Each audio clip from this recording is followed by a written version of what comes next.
हमारे साथ एआईएमआईएम के अध्यक्ष असदुद्दीन ओवैसी साहब जुड़े हैं। सर, दिल्ली सरकार ने ऐलान किया है, डिसीजन लिया है कि सुंदरकांड और हनुमान चालीसा हर मंगलवार के दिन गवर्नमेंट स्कूलों में पढ़ाया जाएगा। इस पर आपने आपत्ति जताई है, इस पर क्यों सर आप?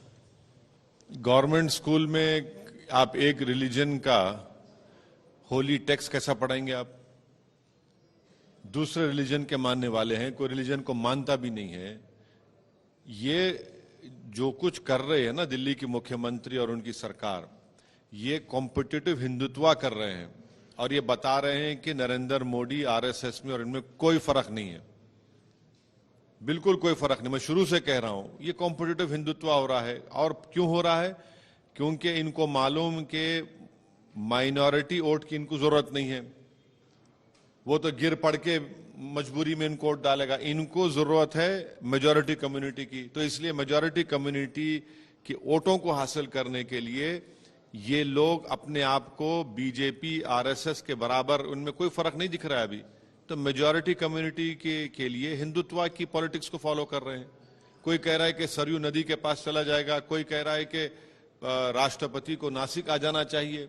अरे आप में उनमें फर्क क्या है बताइए ना। फिर आप 2024 में कैसे हराएंगे बीजेपी को? ये बातें करके हराएंगे बीजेपी को? ये तो कॉम्पिटिटिव हिंदुत्व हो रहा है। इसीलिए मैं कह रहा हूं कि देश के जो हमारे हिंदू भाई हैं, दलित भाई हैं, ओबीसी भाई हैं, जो सेक्युलर हैं बड़ी तादाद में, और मुसलमान, उनको ये सोचना पड़ेगा कि ये सब जो तमाशा आपके सामने हो रहा है, इससे किसको फायदा और किसको नुकसान हो रहा है, ये उनको सोचना चाहिए। सर, कई सारे ऐसे रेजिडेंशियल स्कूल्स है, गवर्नमेंट स्कूल्स है, जहां पर दूसरे मजहब के भी पार्ट सिखाए जाते हैं, पढ़ाए जाते हैं सर, लेकिन इस पर्टिकुलर गवर्नमेंट के स्कूलों में पढ़ाया जाता है क्या? बताइए आप। गवर्नमेंट के स्कूल में पढ़ाया जाता है क्या? गवर्नमेंट जब होती है तो गवर्नमेंट क्या एक मजहब की होती है या सबकी होती है? किसी मजहब के मानने वाले की भी नहीं होती गवर्नमेंट। यही तो हमारा देश की खूबसूरती है। ये देश तमाम मजहब को सेलिब्रेट भी करता है और जो खुदा को नहीं मानता उसको भी सेलिब्रेट करता है। आप ये क्यों कर रहे हैं? क्योंकि आप ये दिखाना चाह रहे हैं कि हम हिंदुत्व के असल जानशीन हैं, हम हिंदुत्व पॉलिटिक्स को मानने वाले हैं, हम नरेंद्र मोदी से ज्यादा हिंदुत्व के पॉलिटिक्स को मानते हैं, हम हिंदू हृदय सम्राट बनना चाहते हैं।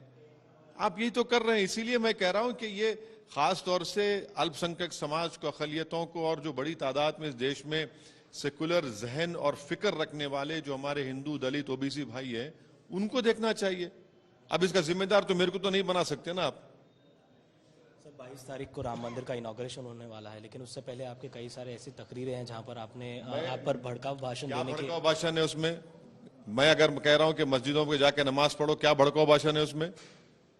अहमक लोग हैं वो लोग।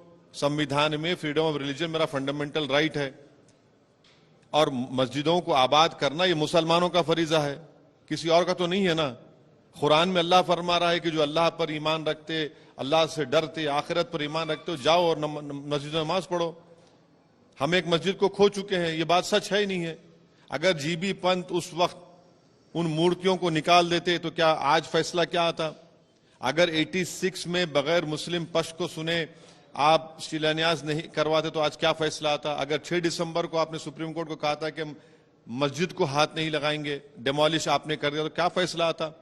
अब ये दिल्ली की मस्जिद का मसला मैं उठाया, दूसरे मसाजिद के बारे में जो और दरगाह के बारे में मसले उठा रहे हैं वो मैं उठा रहा हूं।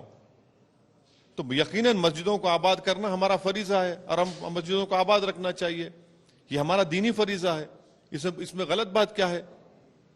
सर, शाही दरगाह पर जो सुप्रीम कोर्ट ने स्टे लगाया है सर, एडवोकेट कमीशन का जो सर्वे होने वाला था, शाही ईदगाह पर, दरगाह ने, शाही ईदगाह पर सुप्रीम कोर्ट ने जो आज का फैसला आया है वो सही फैसला है।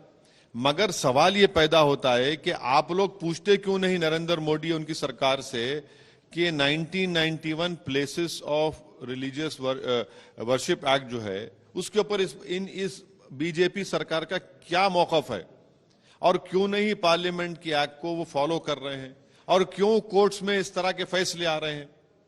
आज सुप्रीम कोर्ट ने स्टे लगा दिया। भाई सरकार तो आपकी है ना, आप रूलिंग पार्टी हैं, आप सत्ता में हैं।